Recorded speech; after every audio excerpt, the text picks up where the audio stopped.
Today I am outside of James Street Station. Again. Well, what can I say? It's time for more Secrets of the Merseyrail.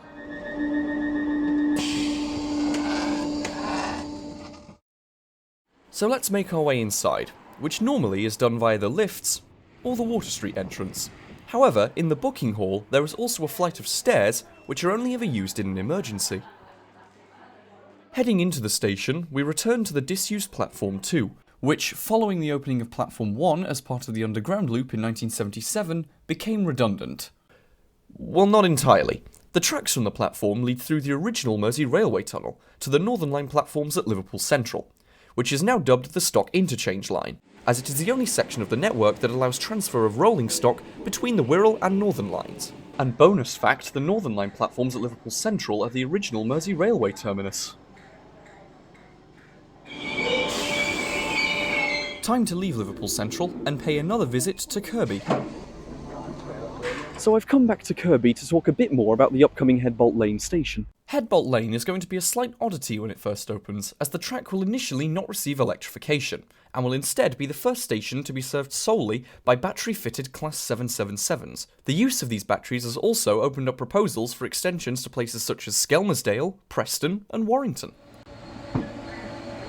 It is now time to head south towards Hunt's Cross, and make sure to keep your eyes peeled between St Michael's and Egberth, as very quickly you'll pass by the abandoned Otterspool station, closed since 1951.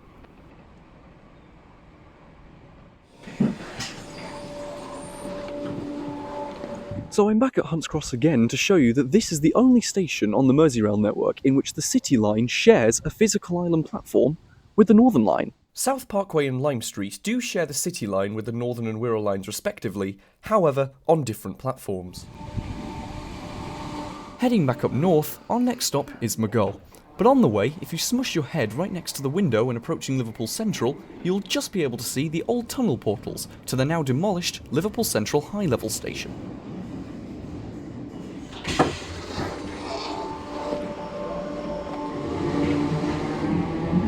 While Maghull station itself is pretty nice, you can come out and take a 1-minute walk down the road, and you will end up at the house of none other than Frank Hornby himself.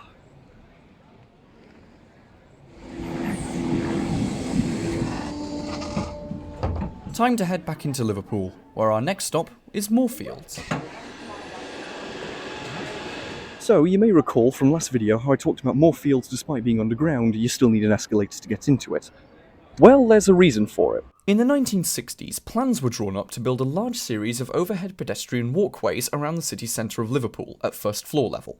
A few of said walkways were built, however rather quickly they garnered a lot of unpopularity and the scheme was soon abandoned. Moorfields Station, though, had already been built to accommodate for the overhead walkways before it was cancelled, hence the booking hall being at first floor level.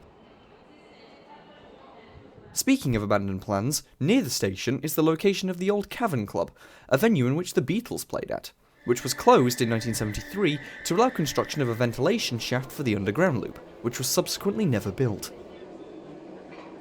We're now crossing the Mersey into the Wirral, and something to think about when travelling beneath the river is that you are travelling on one of the steepest gradients on the entire National Rail network. Next up we are heading to Birkenhead Park, where I have a confession to make. So I'm here at Birkenhead Park because I need to correct an error I made in the last video, which is home to yet another abandoned platform and a disused lift shaft. That there is not a disused lift shaft. I'm very sorry. However, a slight bonus is though that the Birkenhead Park now, since that video, does have new lift shafts.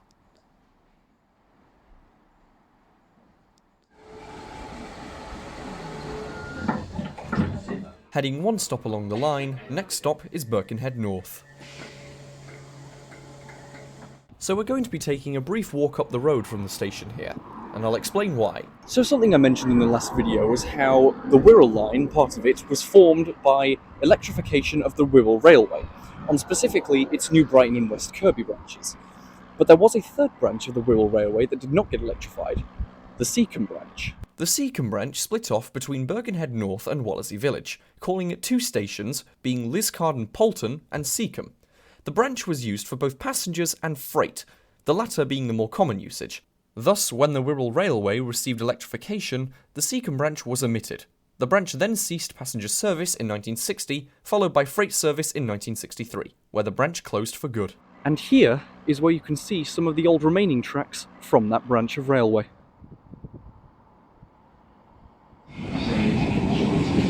Time to head down the Chester branch to the only original Merseyrail stop that I haven't covered yet. So this is Green Lane, where you'll see the roof is half open to the atmosphere, which was built this way in order to allow ventilation for when this line was served by steam trains on the Merseyrail.